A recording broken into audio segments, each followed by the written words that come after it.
KVK1 is the beginning of the true test, Rise of Kingdoms. It is the moment when every governor must look at their progress, their commanders, and decide how they will stand in the Lost Kingdom. And not every commander can shape the outcome of this journey. Some are too weak, too limited, while others bring unmatched strength, utility, and value that can define your path forward.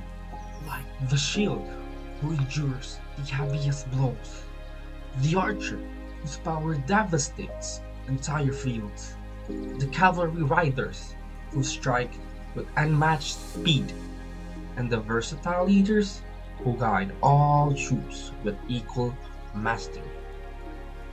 These are the commanders of KVK1, and knowing who to trust may be the difference between growth and defeat.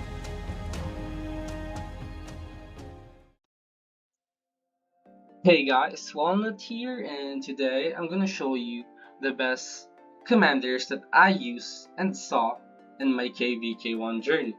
Now, without further ado, let's start with the Cavalry. For Cavalry, I highly suggest using Bars. This is for the free-to-play players out there. This guy has the same kit or talent tree as Minamoto, but with Bars, you can easily expertise this guy. He is an epic commander that provides utility, damage, and even some march speed when you're exiting combat.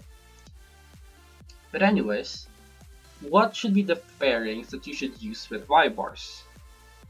First pairings that I can give you would be, well, the typical popular pairing would be YSG.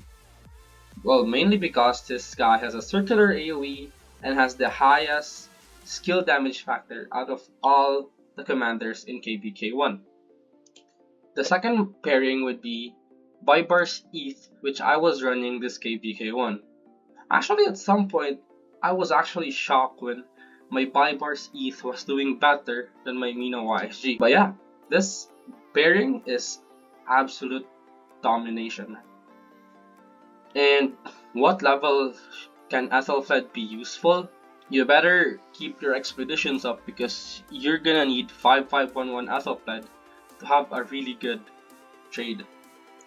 Now the third pairing would be Bars with Sun Tzu. Well, why Sun Tzu? He's an infantry main, I know.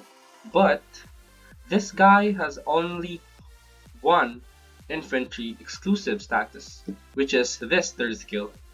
And even this damage reduction does not involve infantry. This is an all troop type damage reduction, and that's amazing. He even has a 20% more skill damage, which is quite similar to YSG, but YSG has 50%. But anyways, this is more than you could ask for. Well, the second primary would be, well, it's not a surprise, it's Minamoto YSG. Actually, at some point, I did regret investing in Minamoto. Now, I did not spend 200 bucks on this guy. This was approximately 30 bucks. But still, I could have probably bought a lot of bundles with 30 bucks and just used Bars ETH at some point, or even Bars YSG. But hey, at least I have a Barbarian for Commander, you know? But anyways, 5511 is already a good start for Minamoto. And this guy has pretty much the same commander pairings with Bars. You could actually use Minamoto Mehmed if you have. Now, unfortunately, this guy is really tough to get to 5511 because even me, I only have him 5111. Well, I don't really spend on anything. Even on dailies, I don't spend on dailies. I only spend the bare minimum. But anyways, this guy also deals a ton of damage, like 1150. That's more than Sun Tzu, aside from the fact that you do reduces the damage for every target hit, while Sun Tzu does not. Now for the infantry side, we have Sun Tzu.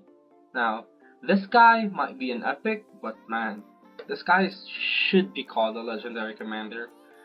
This guy deals a ton and has a lot of stats that could back him up.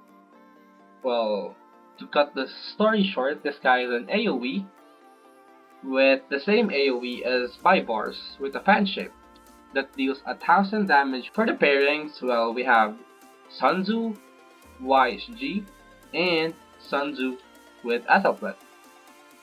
Well, the same reason as I said in the Cavalry main, Athelflaed and YSG has AoEs, and pairing him up with Sunzu that has also an AoE and a Rage Engine. Look at this. And with Athelflaed, you have, well, the utility, the health reduction, the defense reduction with an 800 damage factor. I think that's pretty good. Now, for the next primary commander in infantry, we have Richard. Now, this guy is a beast. He's so tanky, man, but unfortunately, I just can't recommend him to be as a free-to-play or a low-spender commander. Like, this guy is not worth the gold head. But, if you can up him to 5111, you could probably use him as a barb chain commander, which is an important skill or utility to have in this game with YSG. This guy is basically just a tank, man. This guy heals a ton and has a lot of damage reduction, and even has a counter attack damage. If you can expertise him, probably just for the whales, but if you're not a whale, probably just up him to 5111 and use him as a bad trim commander. But maybe you could run him still with a AoE commander with Ethelflaed, YSG, or Sunzu. But yeah, I do not recommend investing in Richard in terms of gold head commander, but if you could up him to at least 5511 and use him as a PvP commander, I think you're in a good shape. And the next primary commander we have on infantry is Charles Martel. Now, this guy is an old commander, but still a beast, man. I heard that this guy is somehow so useful in SOC, and man, that's amazing. A legendary key commander that is still useful somehow in SOC, that's an investment I would like to, but I still do not recommend spending gold head on this guy. Maybe if you're like mid to high spender, or maybe if you're a low spender that spent dailies as much, you could probably invest in Charles Martel, but do not invest using gold head. Just use the daily sculptures that you get for Charles Martel and you'll probably be good. 5511 Martel is amazing, man. Now, the pairings for Martel is basically the same as Richard. You could use him with Sun Tzu, you could use him with YSG. Charles Martel with YSG is a beast, bro. You could probably still use that same March on KVK2 and it would still do well. Like, that's how amazing Charles Martel is. And lastly, in the archer side, we have Thutmose. This guy is amazing, man. This guy is the Charles Martel of archers, but not in the tankiness factor, but on the popular factor, where this guy is the best commander that you could run with YSG and KVK1. Now, some people would argue that they would probably run him with Alcid, but for me, in KVK1, AoE is king, and this guy has an AoE, which has the same fan shape on YSG when YSG is not expertise. And aside from that, this guy has a healing reduction, man. And I kid you not, it's likely or probably that one of the marches of your whales in your KVK1 will consist of Richard. And Richard, what does he do? He heals.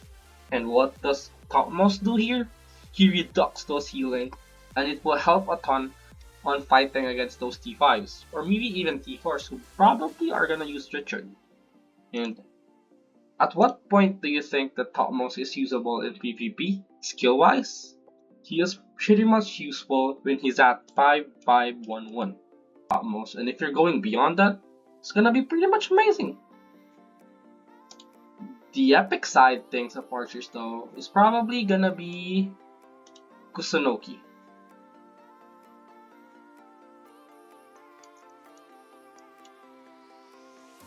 And in the epic side of archers, we have Kusunoki. Now, why Kusunoki? An epic commander? Why would you bother using him? Well, first things first, AoE is king. And this guy has an AoE, which is not amazing in terms of damage factor, but bro, I'll take an AoE any day compared to having a single target, man. And you're likely gonna have this guy expertise anyways before KVK1 if you're going to be an archer main.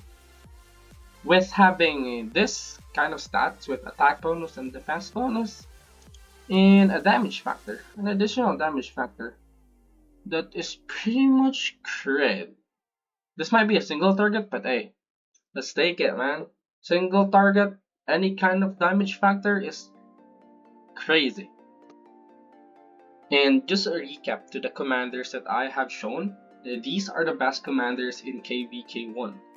And as long as you play effectively and efficiently and listen to the orders of your leadership, you're probably gonna trade well and hopefully have more KP than your requirements. Because meeting the requirements is an important thing to do as a player in your kingdom. I hope you enjoyed the video, and please let me know what you think about these commanders. And I do hope that you subscribe as well. Peace out.